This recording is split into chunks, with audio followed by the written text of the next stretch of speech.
चलिए देखो, next topic हम जो स्टार्ट कर रहे हैं आज का, बेटा टॉपिक का नाम है फंक्शंस। क्या नाम है टॉपिक का? फंक्शन। हमने लास्ट क्लास में एक टॉपिक पढ़ा था रिलेशन, आज हम लोग ये टॉपिक पढ़ रहे हैं फंक्शन। ये वाला टॉपिक सबसे ज्यादा इंपॉर्टेंट टॉपिक है, रिलेशन से भी ज्यादा इंपॉर्टेंट टॉपिक है फंक्शंस है। ठीक है, सामने देखेंगे, मैं यहाँ पर इसकी डेफिनेशन लिख रहा हूँ। A relation f from a to b is said to be a function.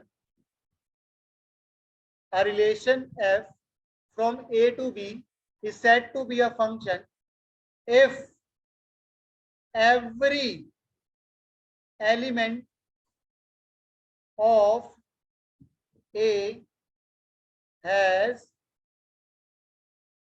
one and only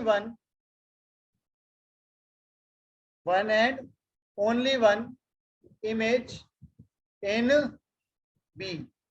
भाई देखो, इसका मीनिंग समझो पहले तो क्या है, पहले तो इसका मीनिंग समझो क्या है। भाई इसमें बोला है एक रिलेशन फंक्शन कब होता है, जब पहले सेट के सारे एलिमेंट्स के लिए दूसरे सेट में एक एलिमेंट मेरे को मिलेगा। मैं दोबारा रिपीट कर रहा हूँ, पहले सेट के सारे एलिमेंट के लिए दूसरे सेट में कोई ना कोई एलिमेंट मेरे को मिलेगा, एक एलिमेंट मिलेगा, तो हम बोलेंगे that relation is a function. Example समझो, मैंने बोला एक सेट है बेटा ए, इसके अंदर एलिमेंट आ गया 1 2 3 4 5 6।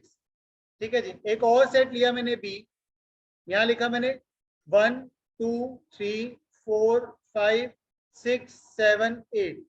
ध्यान से देखना, F is a relation from A to B। देखो रिलेशन को जो में R से रिप्रेजेंट करो, मैं F से करूं कोई फर्क नहीं पड़ता। अब यहाँ पे मैंने क्या बोला, F is equals to ordered pair X Y such that y is equals to x plus 3 where x belongs to A and y belongs to B। आप पहले मुझे बताओ ये रिलेशन कैसे डिफाइन होगा। देखो मैं यहाँ पे आपको डिफाइन करके दिखाता हूँ। बेटा ये मेरे पास A सेट था और ये मेरे पास कौन सा सेट है, B। इधर A मार्क करो, इधर B मार्क करो। A में एलिमेंट क्या क्या है, 1 2 3 4 5 6, यही है। इसमें क्या क्या है, 1 2 3 4 5 6 7 8। अगर हम x को बेटा 1 पुट करेंगे तो y कितना आएगा, जल्दी बोलो, 4 आएगा। तो 1 के लिए एलिमेंट क्या मिला, 4। 2 के लिए बताओ, 3 के लिए बताओ, 4 के लिए बताओ, 5 के लिए बताओ, 6 के लिए बताओ, नहीं है ना। अब एक बात देखो, मैंने यहाँ पे क्या लिखा था, ये क्या लिखा हुआ है, एवरी एलिमेंट। क्या लिखा मैंने, एवरी एलिमेंट किसका, ए मतलब पहला सेट, ए मतलब पहले सेट के सारे एलिमेंट्स की कोई ना कोई इमेज सेकंड सेट में होनी चाहिए। यहाँ पे देखो क्या है, 6 की इमेज है यहाँ पे, नहीं है ना। तो ये एक रिलेशन तो है, but this relation is not a function, की ये रिलेशन हमारा फंक्शन नहीं है। दोबारा से रिपीट कर दूं, क्या समझ आ गया? बात करो उसके बारे में, बात करूंगा मैं, धीरे धीरे आगे बढ़ रहा हूँ। ये पता लग गया फंक्शन नहीं है क्योंकि 6 की इमेज नहीं बन रही, तो हम बोलेंगे this relation is not a function, कि भाई ये रिलेशन फंक्शन नहीं है। चलो आगे आ जाओ, एग्जाम्पल एक और लेते हैं। देखो फंक्शन को लिखने का एक तरीका ये भी होता है, f is defined from natural number to natural number. Capital N का मतलब क्या है, natural number, where f of x is equals to 2x। ये लिख दिया मैंने। अब इसका मीनिंग क्या है, f of x equal to x का मीनिंग क्या है, बेटा f ऑफ x जो होता है ना वो y के इक्वल ही होता है, तो y में जो वैल्यू आएगी वो f ऑफ x की वैल्यू होगी। ठीक है, ये ध्यान रखना। मतलब क्या हुआ, अगर मैं पहला वाला सेट बनाऊं, पहले सेट में कौन से एलिमेंट आएंगे बताओ, पहले सेट में कौन से एलिमेंट आएंगे, क्या लिखूं जल्दी बोलो भाई। पहला सेट कौन सा था, नेचुरल नंबर का था। नेचुरल नंबर कौन से होते हैं, 1 2 3 4 5 6 7 8 गोइंग ऑन। यहाँ पे क्या क्या आएगा, 1 2 3 4 5 6 7 8 गोइंग ऑन, चलता रहेगा ना। आप ये देखो, अगर मैं 1 पुट कर दूं तो क्या आंसर आएगा, 2 आ जाएगा। 2 के लिए क्या आएगा, 3 के लिए क्या आएगा, 4 के लिए बताओ, 5 के लिए बताओ, अरे 10 तो मिलेगा, मैंने लिखे नहीं, मिलेगा तो सही नेचुरल नंबर में। तो क्या लेफ्ट हैंड साइड वाले सारे एलिमेंट की इमेज बन रही है कोई ना कोई, और एक ही इमेज बन रही है सबकी। भाई 1 की इमेज 1 है, 2 है, 2 की इमेज 4 है, 3 की इमेज 6 है। ऐसे देखो 1 की इमेज क्या बन रही है 2, 2 की इमेज क्या बन रही है 4, 3 की इमेज 6, 4 की इमेज 8। तो ये चलता रहेगा ना। इसका मतलब ये हुआ कि यहाँ पे सारे एलिमेंट जो इस सेट में आ रहे पहले वाले सेट में, हर एक एलिमेंट की एक ही इमेज बन रही है सिर्फ। यस और नो? तो क्या मैं इसको फंक्शन बोल सकता हूँ? तो हम बोलेंगे yes this relation is a function, ये रिलेशन हमारा फंक्शन होगा। आई बात समझ? जल्दी बोलो, पक्का? चलो अभी लिख लेना भाई, एक साथ लिखवाऊंगा, अभी देखते जाओ, 2-3 चीज समझो। आगे देखो, आगे मैंने यहाँ लिखा बेटा F is a function from natural number to natural number, ध्यान से देखना। और यहाँ मैंने लिखा F X is equals to X square, ठीक है। एक और फंक्शन ले लो, F is a function from real number to real number, यहाँ पे मैंने लिखा F X equals to X square. पहले वाला रिलेशन फंक्शन होगा क्या? पहले वाला रिलेशन फंक्शन होगा क्या? कैसे? आप कैसे बोल सकते हो बताओ? भाई हर एक एलिमेंट की इमेज बननी चाहिए थी ना, मैंने यही तो बोला था, हर एक एलिमेंट की इमेज होनी चाहिए। तो देखो कैसे, भाई यहाँ पे एलिमेंट है 1 2 3 4 5 6 7 8 9 10 चलता रहेगा। यहाँ गया 1 2 3 4 5 6 7 8 9 चलता रहेगा, बहुत सारे एलिमेंट्स आएंगे। यहाँ भी नेचुरल नंबर है, यहाँ भी नेचुरल नंबर है। अब आप देखो, अगर मैं 1 पुट करूंगा तो क्या आएगा? 1 आएगा। 2 के लिए क्या आएगा? 4। 3 के लिए बताओ? 4 के लिए? 5 के लिए? तो क्या हर एक एलिमेंट की एक इमेज बन रही है? यस और नो? तो क्या आप बोल सकते हो ये भी फंक्शन है? बोलो भाई। बिल्कुल है। इधर आओ जरा, यहाँ पे क्या है रियल नंबर, यहाँ पे क्या है रियल नंबर। बेटा रियल नंबर के केस में तो बहुत सारी वैल्यू नेगेटिव भी होती है, पॉजिटिव भी होती है, फ्रैक्शन भी होती है। मैं सिर्फ एग्जांपल के लिए, जैसे मैंने -3 ले लिया, -2 ले लिया, -1 ले लिया, 0 1 2 3 4 गोइंग्स ऑन। यहाँ पे मैं ले रहा हूँ सपोज -3 -2 -1 0 1 2 3 4 5 गोइंग्स ऑन टू 9। क्या ये रिलेशन फंक्शन होगा? देखो -3 की इमेज क्या बनेगी? 9। और +3 की इमेज क्या बनेगी? -1 की इमेज बताओ। अच्छा -2 की इमेज बनेगी 4, और 2 की इमेज भी क्या बन गई 4। -1 की इमेज 1, और 1 की इमेज भी 1। क्या ये रिलेशन फंक्शन है? बोलो जी, क्या ये रिलेशन फंक्शन है? बेटा मैंने आपको डेफिनेशन में क्या लिखा है, प्लीज डेफिनेशन को ध्यान से आराम आराम से पढ़ना, उसके बाद दोबारा सोचो। मैंने डेफिनेशन में क्या लिखा है, एक रिलेशन फंक्शन कब होगा? एवरी एलिमेंट ऑफ ए का मतलब फर्स्ट सेट के सारे एलिमेंट्स की सेकंड सेट में एक ही इमेज होनी चाहिए। फर्स्ट सेट के सारे एलिमेंट्स की सेकंड सेट में एक इमेज होनी चाहिए। अब आप देखो यहाँ पे -3 की इमेज क्या है? 9। -3 की 9 के अलावा कोई और इमेज थी? नहीं थी, तो एक इमेज हुई ना। हमें उससे कोई मतलब नहीं, -9 की -3 की तो एक इमेज है, इसका मतलब -3 की इमेज क्या आ गई 9, 3 की भी 9 आ गई। उससे कोई फर्क नहीं पड़ता, दो एलिमेंट की सेम इमेज हो सकती है, उससे कोई प्रॉब्लम नहीं है। एक एलिमेंट -3 है, माइनस ऐसे आता है ना, -3 की इमेज 9 है और -3 की इमेज 5 भी बन गई, तब ये फंक्शन नहीं होता। तब ये फंक्शन, इसका मतलब क्या हुआ, -3 की दो इमेज आ गई, दैट इज 9 एंड 5। यहाँ पे लेकिन -3 की तो 9 इमेज, के अलावा तो कोई और इमेज थी ही नहीं।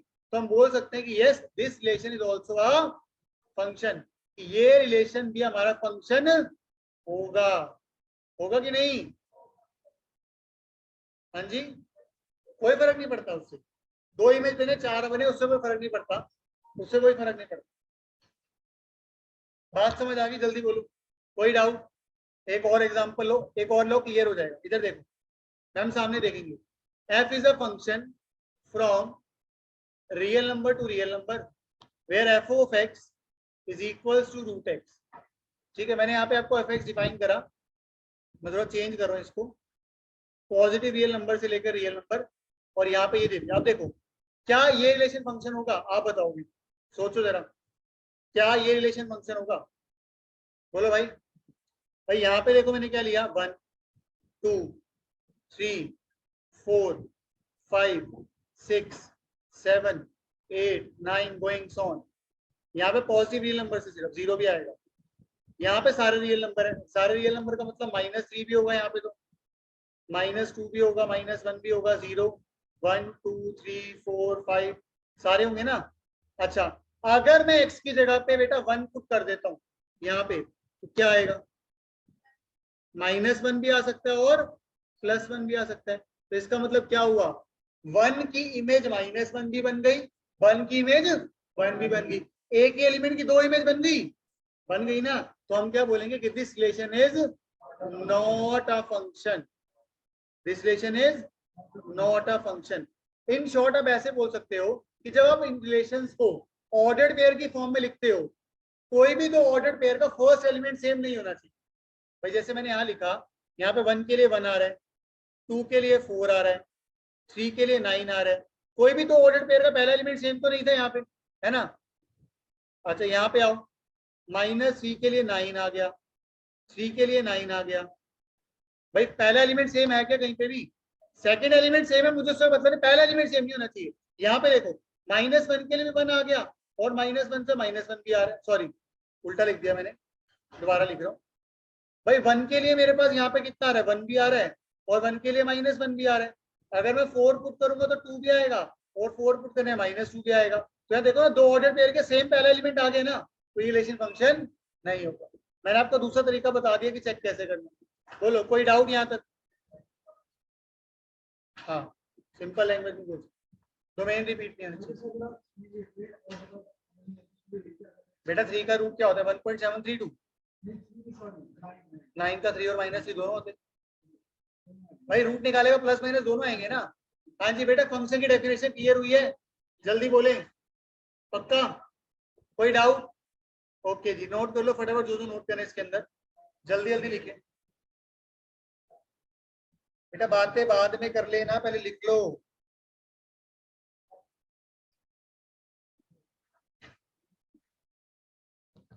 प्लीज बातें नहीं, नोट करने पे ध्यान दो प्लीज।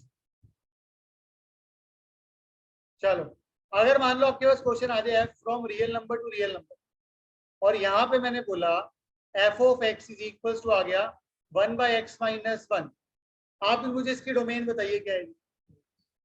आपको आता है कुछ जो, इसके बाद आप बताओ, बताओ चलो।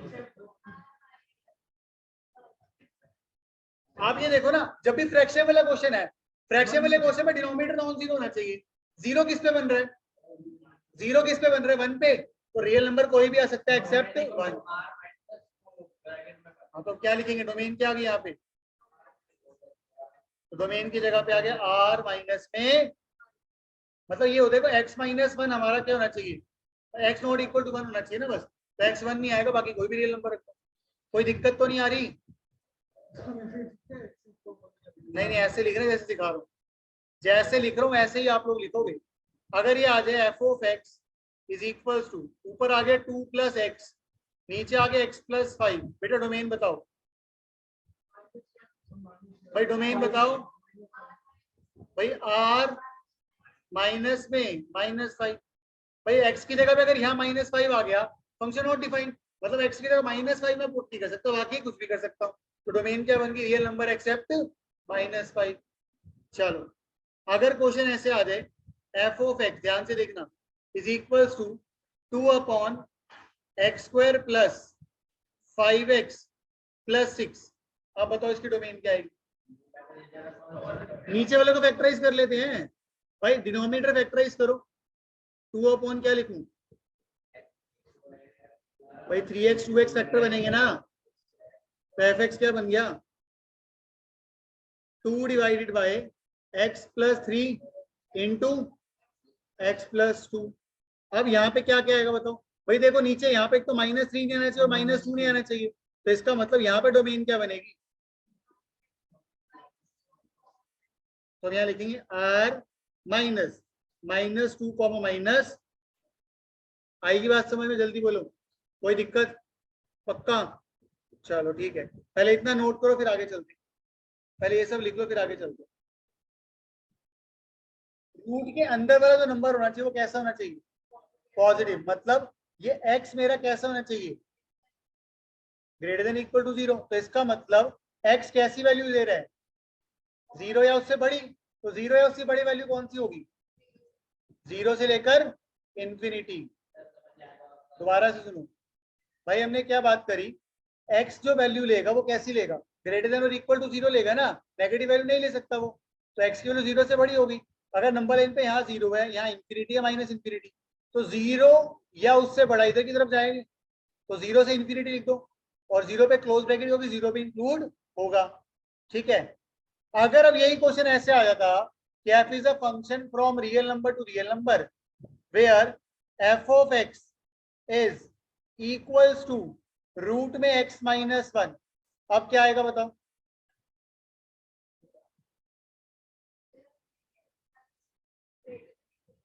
ठीक है, ठीक है। अच्छा देखो बेटा, सामने देखो, ये जो नंबर होगा ये कैसा होना चाहिए भाई, ये तो 0 या उससे बड़ा होना चाहिए ना पूरा नंबर, तो इसका मतलब x कैसा हो गया, ग्रेटर देन इक्वल टू 1। तो बेटा डोमेन क्या बन गई बताओ, डोमेन बन गई हमारे पास 1 से लेकर इंफिनिटी। कोई दिक्कत, अरे जल्दी बोलो, आगे समझ, इजी था। रुको अभी रुको, डिफिकल्ट करते, इधर देखो सामने बेटा, इधर देखो, डिफिकल्ट वाला भी तो आएगा ना, इजी पेपर में आने लग गए तो फिर बात ही क्या रहेगी, जो पहले करा दिए पेपर में नहीं आएगा, इधर देखो। अरे हम सारा करा देंगे आपको सर, टेंशन मत लो, उसी में से आएगा बस, लेकिन सारा जो कराऊंगा ना करके जाइए, ये गारंटी है मेरी, पहले बता रहा हूँ, सारा उसी में से होगा। इधर देखो, F X equal to 9 minus X square है, अब क्या करूं, सुनो सुनो सुनो बेटा, पहले बात सुनो, 9 माइनस एक्स का square greater than equal to 0 होना चाहिए, यस और नो, हाँ है ना।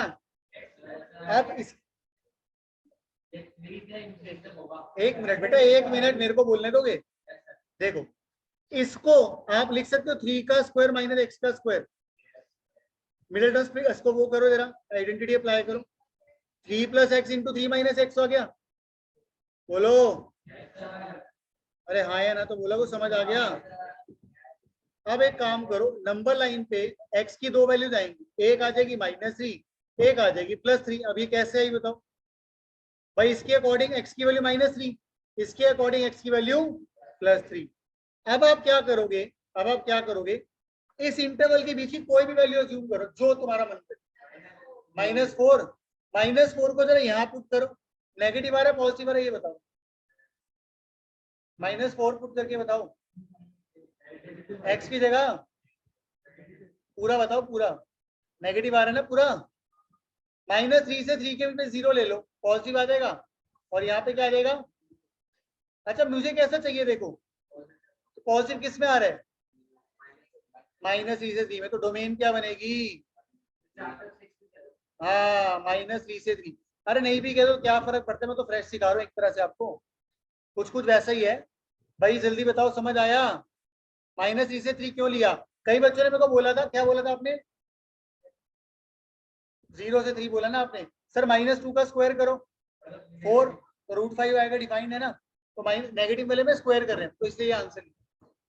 अभी एक और करा रहा हूं, उसके बाद नोट करना, एक और करा रहा हूं, देखो अगर ये आ जाए f of x is a function from real to real, थोड़ा सा चेंज करूंगा और आप कंफ्यूज हो जाओगे, ये मैंने लिखा है यहाँ पे क्या, x² - 4, अब बताओ क्या करेंगे भाई, x² - 4 क्या होना चाहिए, ग्रेटर देन इक्वल टू 0, इसको हम लिख सकते हैं x + 2 इंटू x - 2। बेटा नंबर लाइन पे क्या आएगा, नंबर लाइन पे क्या आएगा, एक आएगा -2 और एक आएगा। अब आप ये देखो कौन से इंटरवल में पॉजिटिव है कौन से में नेगेटिव है, यहाँ पे आके -∞, यहाँ पे +∞, बताओ जरा कौन से वाले में नेगेटिव है, एक मिनट बेटा, -∞ से -2 के बीच में -3 आता है, -3 यहाँ पे पुट करो नेगेटिव आ गया, -3 यहाँ पे पुट करो नेगेटिव आ गया, नेगेटिव इंटू नेगेटिव पॉजिटिव होता है, -2 से 2 में 0 आता है, 0 यहाँ पुट करा प्लस, यहाँ पे माइनस तो नेगेटिव, और यहाँ पे क्या आ जाएगा बेटा, आपका पॉजिटिव हमारे को चाहिए कैसे था, ग्रेटर देन इक्वल टू 0, मतलब पॉजिटिव आंसर चाहिए था, पॉजिटिव कहाँ पे आया, दो इंटरवल्स में आ रहा है, तो आप कैसे लिखोगे, आप इसको लिखोगे ऐसे, -∞ से -2 यूनियन 2 से लेकर इंफिनिटी, आई बात समझ। अच्छा जो नंबर इंक्लूड होता है उसमें क्लोज ब्रैकेट आता है, जो नंबर इंक्लूड नहीं होता उस पर ओपन ब्रैकेट, यहाँ पे -2 इंक्लूड कर सकता हूँ ना मैं, और 2 भी इंक्लूड कर सकता हूँ, इसलिए क्लोज ब्रैकेट लिया। ठीक है, बात समझ आ गई? जल्दी बोलो, एक और क्वेश्चन है तू बढ़िया सा। हाँ अच्छा लिख लो भाई। भाई ये वाले क्वेश्चन मैं पहले बता रहा हूँ इंपॉर्टेंट है, ये वाला ऐसे क्वेश्चन बहुत इंपॉर्टेंट होते हैं। हाँ ये दो इंपॉर्टेंट है। आपके एनसीईआरटी में ऐसा क्वेश्चन सेम दिया हुआ ये वाला, उसमें डोमेन और रेंज निकालने को बोला है। मैंने सिर्फ अभी डोमेन निकलवाई है, मैं आपको पहले डोमेन सिखा रहा हूँ कैसे निकालनी, रेंज इसके बाद सिखाऊंगा।